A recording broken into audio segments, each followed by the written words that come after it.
In order to not miss important videos from us, subscribe to our channel and ring the notification bell to get notified for our latest uploads. We appreciate the love you show to us with every video that we upload, and you can now be part of what is the Difference team by being our Patreon. If you love our videos and want us to go on with as many videos as possible and also be featured in our videos, visit this link and be our Patreon. Hello everyone.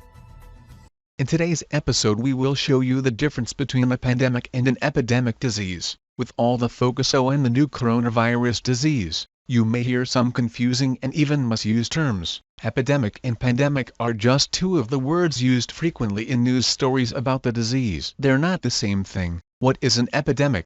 An epidemic is a rise in the number of cases of a disease beyond what is normally expected in a geographical area, according to the Centers for Disease Control and Prevention. Frequently, the rise in cases happens quickly. For example, some areas may have a sudden spike in flu cases when the flu is prevalent. However, that increase in cases doesn't spread among all countries and continents. It may not even spread across an entire state. Epidemics happen frequently, but many people aren't familiar with them unless they're directly affecting their home region. A few examples of epidemics include Zika, Ebola and SARS. For an epidemic to stop, the number of cases needs to go down. This is often tied into stopping how it's transmitted. What is a pandemic? A pandemic is used to describe a disease that has spread across many countries and affects a large number of people. Neither the CDC nor the World Health Organization specify how many countries or how many people need to be affected in order for something to be declared a pandemic.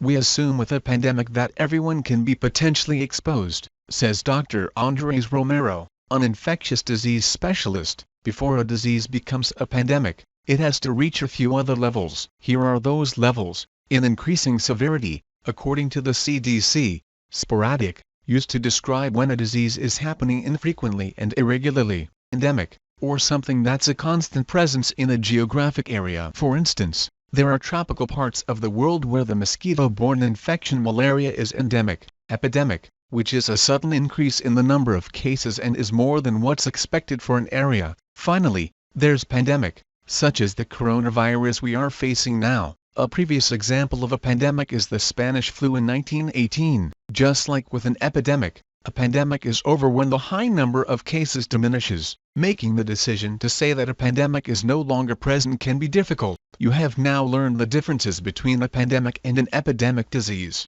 If you like this information and want to see more videos like this, please share this video with the world and subscribe to our channel. Thank you for watching.